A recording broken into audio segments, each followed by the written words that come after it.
Bonjour à tous, j'espère que vous allez bien. Dans cette première partie de notre formation, nous allons voir comment est-ce qu'on installe un serveur Zabbix. Pour rappel, Zabbix, c'est un logiciel de supervision open source, donc il n'est que disponible sur Linux. Et si vous venez sur le site officiel, vous voyez que concernant les distributions, nous pouvons installer Zabbix sur une distribution Red Hat, CentOS, Oracle, Linux, Ubuntu, Debian, SUSE et Raspbian, pour ceux qui connaissent les Raspberry. Très bien. Donc, la technologie a beaucoup évolué. À l'époque, on pouvait installer Zabbix de manière basique avec la formule de vacances que vous voyez ici.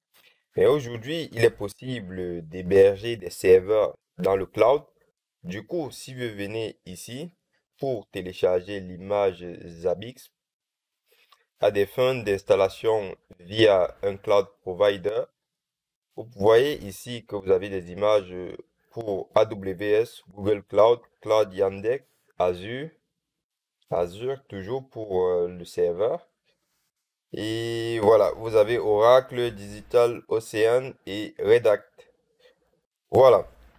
Aujourd'hui, je ne sais pas si vous avez aussi entendu parler des conteneurs avec Docker ou bien Kubernetes. Donc, il est possible de pouler directement Zabbix depuis l'environnement Docker. Donc, vous avez ici le pool du serveur de la base de données MySQL, Postgres, SQLite, toujours proxy MySQL, le front-end, donc le serveur Apache pour la page d'administration. Vous avez aussi les trappes pour récupérer des informations, donc pour le protocole SNMP. Voilà. Donc, on ne va pas tout voir ça en détail, hein, mais si vous avez la possibilité de tester, je vous invite à tester. Alors, on peut aussi avoir Zabbix sous forme d'appliance virtuelle. Donc, si je clique ici, vous voyez que je peux avoir l'ISO de Zabbix. Il est installé directement sur une machine virtuelle. Ou alors, je peux avoir directement le VMX, donc la machine virtuelle qui va tourner sur VMware. Ou alors, je peux avoir le fichier OVS qui va me permettre de lancer Zabbix sur un environnement virtuel comme VirtualBox, VMware ou UXXI. Vous avez aussi du coup la machine virtuelle pour Hyper-V, Hyper-V 2008. Si vous voulez émuler directement, simuler directement sous Linux, vous avez donc la machine virtuelle qui va tourner sur KVM. Donc pareil, si vous voulez lancer la machine virtuelle sur un environnement comme GNS3, voilà, vous pouvez utiliser cette image. Sachant que ces images sont déjà installées, enfin, que Zabbix est déjà installé dans ces images, vous avez juste quelques paramètres à changer pour adapter à votre configuration. Pour cela, lorsque vous allez télécharger une de ces images-là, téléchargez bien le manuel d'utilisation pour voir comment est-ce qu'on configure les paramètres essentiels pour faire fonctionner Zabbix. Très bien. Vous avez aussi la possibilité d'installer Zabbix depuis des sources ici. Et là, les agents, ce sont tout simplement les logiciels qui vont nous permettre d'aller récupérer des informations, comme on parle généralement de trap. Donc, ils vont aller récupérer ces informations-là sur les machines. Donc, les agents doivent être installés sur des machines clientes et ce sont ces agents-là qui vont récupérer les informations et remonter au serveur Zabbix. Donc, ça peut être sur des switches et ils vont remonter l'état des interfaces. Donc, il faut savoir que si vous êtes sur des environnements Windows, ça va être des points exe. Et en fonction des environnements, on vous donne, on vous dicte ici la manière de télécharger et d'installer l'agent. Voilà. Donc, ce que nous allons faire pour cette première partie, on va installer Zabbix de manière basique. Donc, comme à l'époque, on va utiliser la formule vacances. Et là, pourquoi? Parce que je préfère que vous voyez à peu près comment est-ce qu'on installe Zabbix. Ça peut arriver que vous avez déjà un serveur, une machine qui tourne sous Ubuntu, sur l'une de ces distributions, et que vous avez tout simplement besoin de télécharger Zabbix et l'installer. Voilà. Donc, ça va dépendre vraiment de ce que vous voulez, mais je préfère qu'on voit comment est-ce qu'on installe le Zabbix. Comme ça, si jamais vous avez un problème, vous pouvez savoir ce qui manque dans l'une de ces distributions-là ou dans l'une de ces appliances ou des sources, tout ça, parce que parfois, ils peuvent préparer euh, une image et oublier certains trucs. Bon, ça ne peut pas être le cas, mais ça peut arriver. Du coup, moi, j'ai téléchargé Ubuntu et installé Ubuntu dans une machine virtuelle.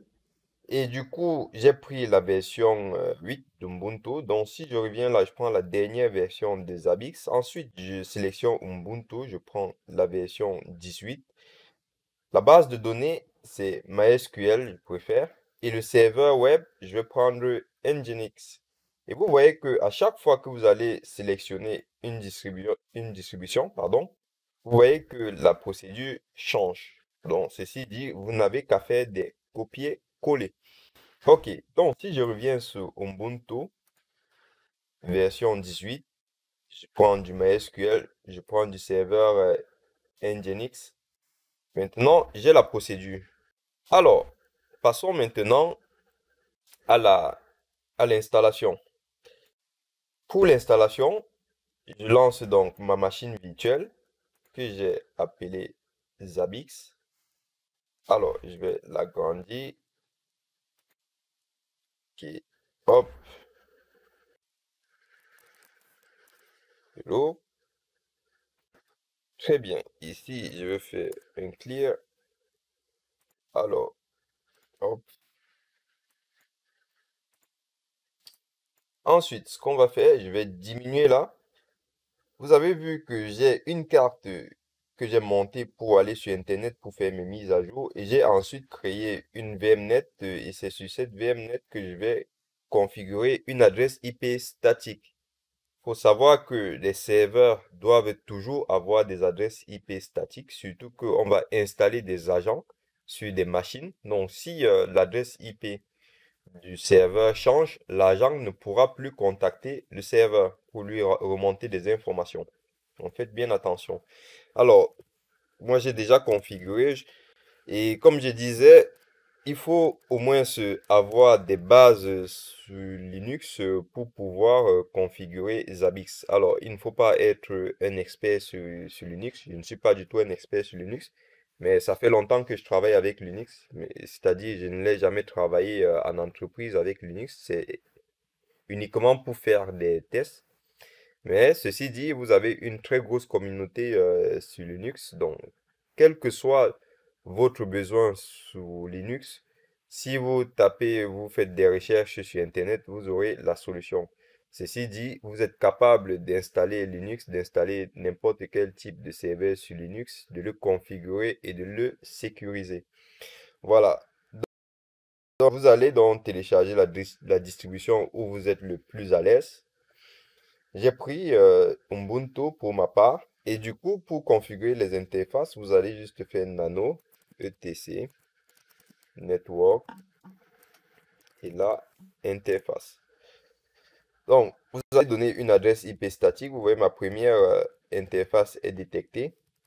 Et du coup, la deuxième interface, c'est bien celle-là. J'ai mis une adresse IP statique. Et si je fais un IPA, vous voyez que c'est bien ici le nom de la carte réseau. Vous avez aussi une carte réseau qui s'appelle ENS33 qui est là. Et c'est ma carte NAT en fait. Donc c'est pour cela que si je fais un ping 8.8.8.8, je peux aller sur Internet. Donc chaque fois que vous allez télécharger et installer une distribution Linux, faites vos mises à jour avec apt sur Sur Ubuntu, c'est apt,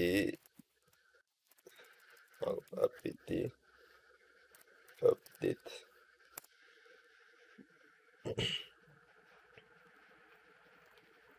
Donc là, je fais ma mise à jour.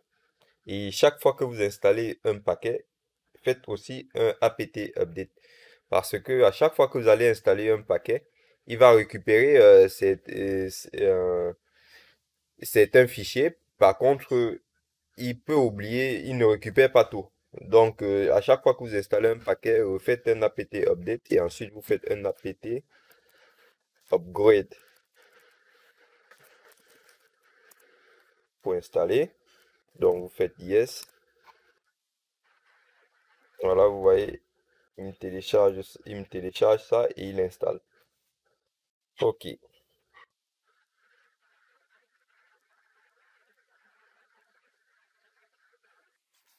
Bien, les mises à jour sont terminées. Je vais faire quelques réglages en réseau. Donc, je vais refaire un nano ETC network interface. Je vais mettre l'adresse ici en 52. OK. Ensuite, je fais un yes. Je fais un système CTL restart networking. Voilà. Donc, si je refais un IPA, vous voyez que j'ai l'adresse ici. Maintenant, je vais me changer de carte. Je vais me mettre sur la VMnet 3. Et là, je vais aller vérifier sur les propriétés de ma carte réseau que je suis bien sur la bonne VMnet. Donc, modifier les paramètres de la carte. VMnet 3, je fais un statut. Donc, je suis bien dans le même réseau. Très bien. Ensuite, je vais je n'aime pas travailler du coup avec cette interface. Je préfère travailler avec un autre terminal pour pouvoir faire des copier-coller facilement. C'est possible ici, hein, mais ça m'embête cette fenêtre-là. Donc du coup, je vais activer le SSH ici. Bon, on ne va pas voir comment sécuriser le SSH, hein, mais vous avez les possibilités de créer des clés publiques et privées pour vous connecter en SSH sans avoir besoin de taper les mots de passe. Bon, pas grave. Alors, ce que je vais faire, donc, je vais installer SSH parce il n'est pas installé. apt get install SSH. Voilà, je fais un yes.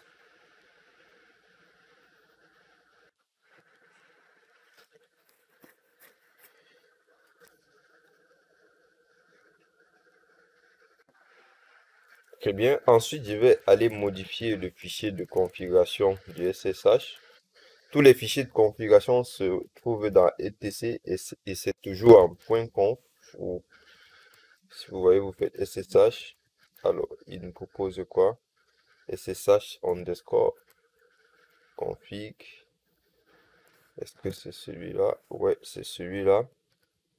On sait pas en .conf, c'est en CF. Alors,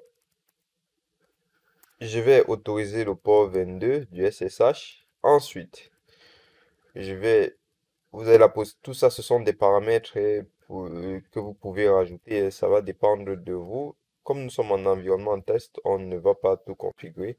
Là, j'autorise le port 22. Ensuite, je dis que oui, j'ai besoin de m'authentifier avec un mot de passe. Et ici, vous avez donc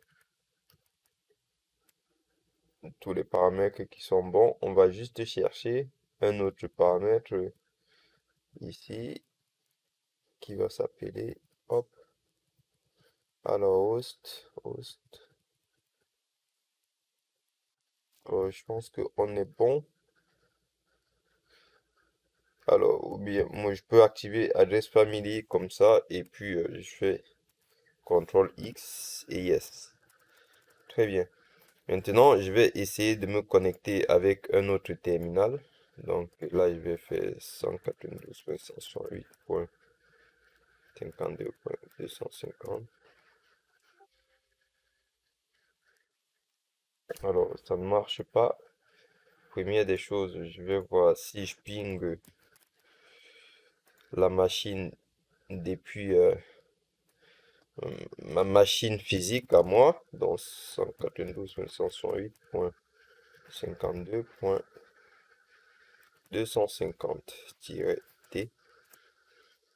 Alors, il faut que je l'ouvre en tant qu'administrateur. Sur Windows 10, il faut maintenant lancer le terminal en tant qu'administrateur. Donc, je reviens ici, ping 200.52, pardon, point 250. Alors, pourquoi j'essaye de le faire avec vous? Tout simplement, vous voyez, j'arrive à pinguer le serveur, donc c'est bon. Parce que, il faut bien préparer la machine avant, sinon vous risquez d'avoir des soucis pour les installations. Donc, bien préparer la machine. On la prépare ensemble et dans la vidéo suivante, on voit comment on fait l'installation. Là, vous voyez, j'arrive à pinguer et puis le ping s'arrête. Très bien. Maintenant, je vais essayer de me reconnecter. Donc, vous voyez bien que le SSH marche. Alors, j'accepte. Et là, vous voyez, je peux me connecter. Hop, amen. Et voilà. Donc, maintenant, j'ai la main sur le serveur. Je peux fermer cette page. Et du coup, je peux tout effacer. Et voilà, si je refais un IPA, j'ai un joli terminal là qui me colorie tout. Et on peut travailler maintenant. Du coup, je vous dis tout de suite pour commencer l'installation de Zabbix. Voilà, à tout de suite.